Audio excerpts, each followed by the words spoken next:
আসসালামু আলাইকুম, স্বাগতম সবাইকে বাঙালির কিচেন রুমে। বাঙালির কিচেন রুমে আজকে আমি রান্না করে দেখাবো বট ভুনা রেসিপি। আর এই বট ভুনা রেসিপিটা আমি খুব সহজেই তৈরি করছি, আর সেই সহজ রেসিপিটা আপনাদের সাথে শেয়ার করছি। আমার রেসিপিটা ভালো লাগলে সবার সাথে শেয়ার করবেন। যারা আমার ইউটিউব চ্যানেল থেকে রেসিপিটা দেখছেন তারা আমার ইউটিউব চ্যানেলটা সাবস্ক্রাইব করবেন। যারা আমার ফেসবুক পেজ থেকে দেখছেন তারা আমার ফেসবুক পেজটা ফলো করবেন। চলুন দেখে নেওয়া যাক এই বট ভুনা রেসিপিটা করতে গেলে কি কি উপকরণ লাগে, সেটা আমি আপনাদের সাথে শেয়ার করছি আর আমি দেখিয়ে দিচ্ছি। আমি এখানে 2 কেজি বট নিয়েছি। দেখুন, আগে থেকে পরিষ্কার করে ভালো করে এভাবে করে নিয়ে নিয়েছি। এখন আমি এটা টুকরো টুকরো করে কেটে নিলাম।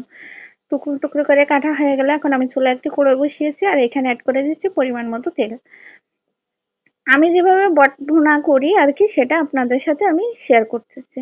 কে কিভাবে করে জানি না, এক একজনের রান্না তো এক এক রকম। আমি এখানে পেঁয়াজ কুচি করে 3টা পেঁয়াজ কুচি করে দিয়ে দিলাম 1 চামচ পরিমাণে লবণ, 1 চামচ পরিমাণে হলুদের গুঁড়া, 2 চামচ পরিমাণে মরিচের গুঁড়া, 1 চামচ পরিমাণে রসুন বাটা। দুইবারই দিচ্ছি কারণ চামচে অল্প অল্প উঠতেছে তাই, কিন্তু পরিমাণ ঠিকই 1 চামচ করে। 1 চামচ পরিমাণে আদা বাটা, 3 চামচ পরিমাণে পেঁয়াজ বাটা। এখন আমি মশলাটা একটু তেলের সাথে এভাবে করে কষিয়ে নিচ্ছি। কষিয়ে নিয়ে এখানে আমি অ্যাড করে দেব বাকি মশলাটা। এখন এখানে অ্যাড করে দিচ্ছি 1 চামচ পরিমাণে জিরার গুঁড়া, 1 চামচ পরিমাণে গরম মশলার গুঁড়া। এখন মশলাটা আরো ভালো করে তেলের সাথে 2-3 মিনিট ধরে কষিয়ে নেব। মশলার গন্ধ যেটা আছে, গন্ধটা চলে গেলে এখানে আমি যে বটটা কুচি কুচি করে রাখছিলাম ওটা আবারও পানি দিয়ে ভালো করে ধুয়ে এখানে পানি ঝরিয়ে অ্যাড করে দিলাম। দিয়ে এভাবে করে মশলার সাথে ভালো করে মাখিয়ে একটু 2-3 মিনিট ধরে এভাবে নাড়াচাড়া করে ঢাকনা দিয়ে ঢেকে দেব। তার আগে আমি এখানে 1 চামচ পরিমাণে চিনি দিয়ে নিলাম। আপনারা গরুর মাংসে, গরুর বট ভুনাতে চিনি কে কে খান জানি না, আমরা খাই তাই দিয়ে নিলাম। আপনারা না খেলে দিবেন না, স্কিপ করবেন। এখন আমি একটা ঢাকনা দিয়ে ঢেকে দিচ্ছি। ঢাকনা দিয়ে ঢেকে 5 মিনিটের জন্য রেখে দেব, যাতে বটের ভিতর থেকে পানিটা পুরোপুরি বেরিয়ে আসে। ফিরে এলাম 5 মিনিট পরে। দেখুন, আমি 5 মিনিট পরে ফিরে এসে আপনাদের দেখাচ্ছি বট থেকে অনেকটা পানি বেরিয়ে আসছে। আবারও একটু নাড়াচাড়া করে আবারও কিছু সময় জন্য এভাবে করে নাড়াচাড়া করে নিলাম। নিয়ে আবারও আমি ঢাকনা দিয়ে ঢেকে রেখে দিলাম 10 মিনিটের জন্য। ফিরে এলাম 10 মিনিট পরে আপনাদের দেখাচ্ছি। দেখুন এই অবস্থাতে আছে। বট থেকে যে পানিটা বেরিয়ে এসেছিল ওটা একদমই টেনে গেছে।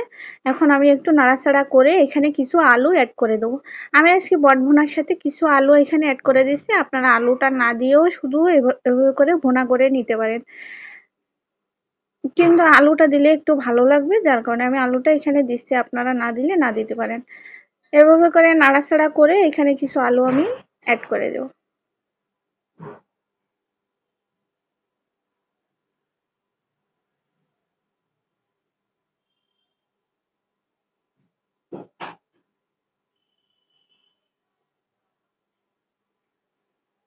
এইখানে কিছু আলু অ্যাড করে দিচ্ছিলাম। আলুটা দিয়ে আমি একটু আরো 2-3 মিনিট ধরে এভাবে করে ভালো করে বটটা কষিয়ে নেব। বট থেকে যে পানিটা বেরিয়ে আসছিল ওটা কিন্তু একদমই শুকিয়ে গেছে, আপনারা দেখতে পাচ্ছেন শুধু তেলই রয়ে গেছে। এখন আমি এইখানে এখন অ্যাড করে দিচ্ছি নারকেলের দুধ। আমি এইখানে একটা নারকেলের দুধ বানিয়ে নিয়েছিলাম, সেটা আমি এখানে অ্যাড করে দিলাম। আপনারা বটভুনাতে নারকেলের দুধ কে কি খেতে পছন্দ করেন জানি না, তবে বটভুনাতে নারকেলের দুধটা দিলে বেশি মজা হয়। এখন আমি একটু নাড়াচাড়া করে আবারও ঢাকনা দিয়ে কিছু সময়ের জন্য ঢেকে রাখতেছি।